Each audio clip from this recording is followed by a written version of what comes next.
Welcome to today's episode, everyone. We've got a very exciting guest for you guys. For those of you just joining the podcast, we're E.N.G Media, and we specialize in helping software and technology companies scale their revenue.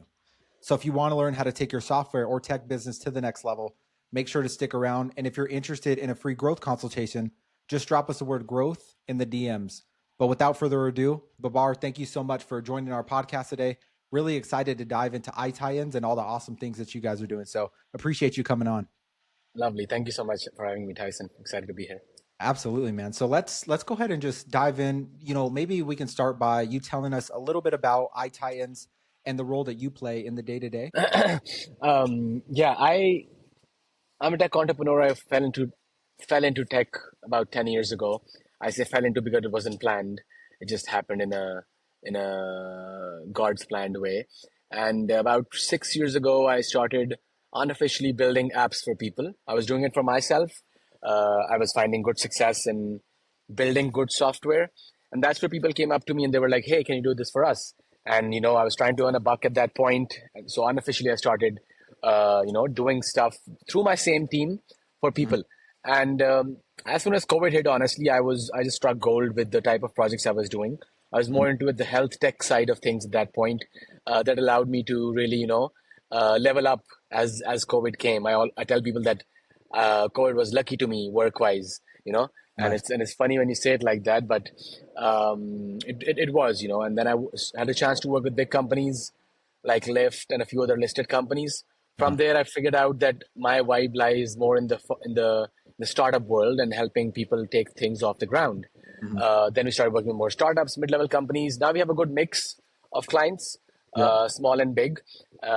We employ about 100 people. I call myself the chief titan. I don't like the CEO founder titles more. All of us are titans, warriors who try to, work Yep. day in, day out about stuff happening with our clients. And my role is mostly strategic now. I have a very good layer of product managers and project managers who Nice. manage a lot of the middle work, I call them, the bridge layer between clients and the team. And then we have, of course, have a lot of developers and engineers of all sorts who help us execute projects.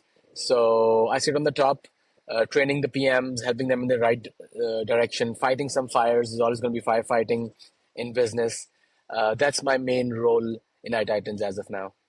That's awesome, man. So it sounds like you're pretty much focused on the overall strategy of iTitans at the moment, but I think I seen on your guys' website as well, you guys have around like 80 team members. Is that right? Yeah, we're around 100 right now. We're growing not super fast, but in a very realistic sort of a way. We've been up, Yeah. we've been down, and now we are, on our way to more sustainable growth, I would say. 100%. No, that's huge, man. And I know you guys specialize in everything from like mobile development, software development. You guys are building websites, e-commerce development as well. Along with IT staff augmentation, design, and the marketing side of things as well. If I were a potential client, because really sounds like you guys work with everything from small, medium to large enterprise type businesses. I guess what would be some things that you would want me to know about exactly what you guys do that would differentiate you from like similar companies, and then like how would that positively Yeah. impact my business? Yeah, that's a good question because sometimes I feel we're doing a lot of broad things, Mhm. but in the end, it comes down to one ecosystem, right? Our tagline, you do the business, we do the tech. It encompasses technology, and technology can be different for different people. I always believe in building business technology and not just technology for the sake of technology. By Right. that, I mean, what do you actually need? What technology can help you either make more money or save more money, Yeah. make more time or save more time, that which is equal to money these days. So it has to be a leverage tool. Technology has to be a leverage tool. If it's not giving you 2 3 5x ROI in the coming 3 to 5 years, I don't think it's worth it to build technology. Right. On the same note, I do also believe that there cannot be one size fits all for technology, especially in custom software development. I've had people come to me with a huge set of requirements when Mhm. they actually need something very small. So my goal always with clients is to build long-term relationships in a way that they grow with us, you know. Right. So if you come to me and tell me, hey, I need 100 things, I'll really brainstorm and get together the tech strategy part with you. That's my role mostly. And Yeah. see, do you actually need those 100 things or do you need just 20 in the start? So you take those 20, spend less money, spend less time, run with them. Then you have more trust coming back to me for future 80, 90, 100, 200 things. You Right. know, that's how we do. And because of that reason, we need to have a broad range of services. Hmm. Um, we focus more now on custom software development and mobile app development. Other Nice. things encompass with it, but our focus more is these two, and in these two also mostly mobile apps, because I think mobile apps are the highest form of customer loyalty. If Yeah. somebody has your mobile app, they download your mobile app, that means they really, really like you or your service or your product, you know? 100%. So I always try to take people towards the mobile app development side.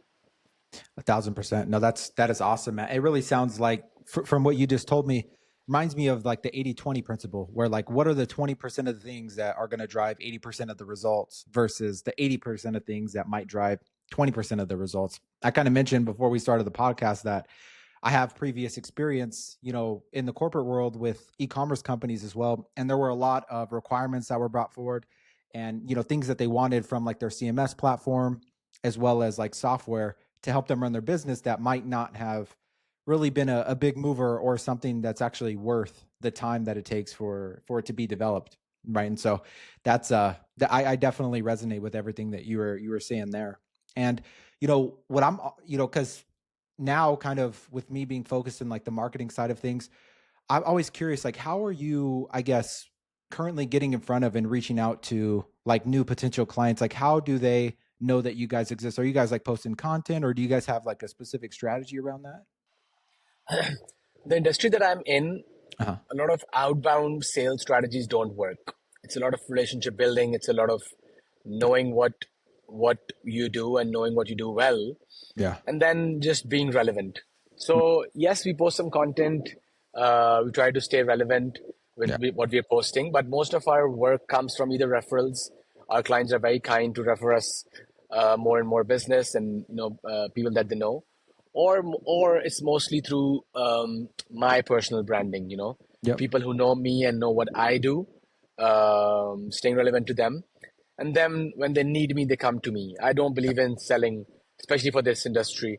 Yeah. I believe in staying relevant, staying known, and then when people come to you with a problem, trying to figure out a way to help them out. 100%. No, I love that. So really the key thing that I took from that was like, you're always kind of relationship focused first, like focusing on developing a good relationship with your existing clients. And then from that, you get referrals because you provide that good customer service and all of that good stuff. So that's definitely awesome. That's a reoccurring thing that I'm hearing as well, especially in this space. Cause yeah, like you said, most of the sales and like the tactics, I guess, don't really work like whenever. And plus, yeah, it just gets you in front of all of the wrong people. And so, kind of, transitioning here a bit, when it comes to IT Titans, what would you say are some goals over the next 12 months for your company in terms of growth? Like, are you looking to maybe expand the team a bit, or work with any kind of in any new markets or with any new potential partners?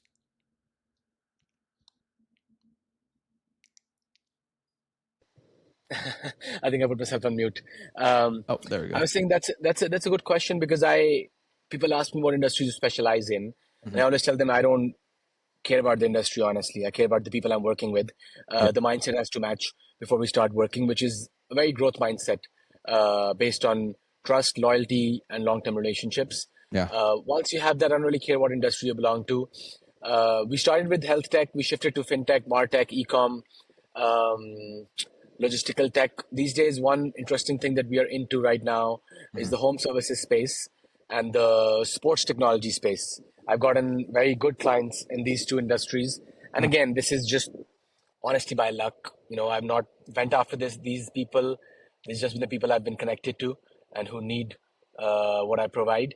And we're building very good solutions for these two industries. I think I'm going to see many more people hopefully use the solutions that we're building for these two industries. 100%. Yeah, it sounds like both of those industries are probably a lot more traditional when it comes to like custom software. So you guys are able to step in and provide them with this because of your the previous industries that you worked in. You guys are able to provide like customized software for them that they probably haven't seen before. So I could totally there being a product market fit in that scenario. And yeah, so it really sounds like your goal over the next 12 months is to continue growing into those two industries. Would you say that would that be accurate? Yeah, yeah, I would say so. Again, as I said, I don't really care about what industry you belong to.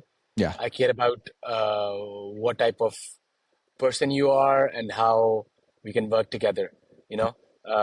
And then, from there, things just start to happen. Yeah. I like building products for industry specific products, but in the end, it doesn't really matter, as I said. 100%. No, yeah. I mean, it sounds like you guys are definitely on the right track, especially with the mindset and like the way that you're really thinking about growth overall. And, I always love to ask this question on the podcast. And really, it's, hypothetically speaking, if we had a magic wand and you could fix one thing in the business right now that's maybe holding you back from growth or stopping you from getting to your goals, do you know kind of what that one thing would be? Um, I would say it's funny because probably a lot of people will say that. I would Mhm. say replicating or getting more people like me in the company who can act as strategic leaders. I have a very good layer of people who support me, Mhm. executive layer, but I want people who can agree to a vision and a mindset, Mhm. a strategy, and then run with it. I don't want people who have to follow orders all the time or who need to be given orders all the time. So for me to further grow this, I need the right kind of partnerships and the right kind of executive leadership. Absolutely.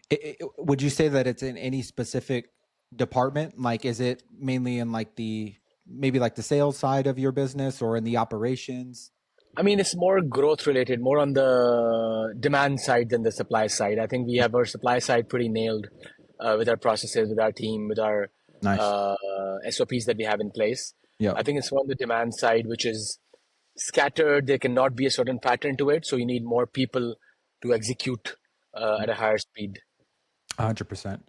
Yeah, that makes sense. And I guess if there is anybody out there that might feel like they're a fit for you, or maybe they want to check out you or they want to check out iTitans, what would be the best place for them to go to connect with you and your company? Me personally, I'm very active on my business Instagram, which is built with Babar. Nice. And then people can text me. I think my information is available publicly. And then anybody who has any tech work that they want to talk to, iTitans.com is the best place.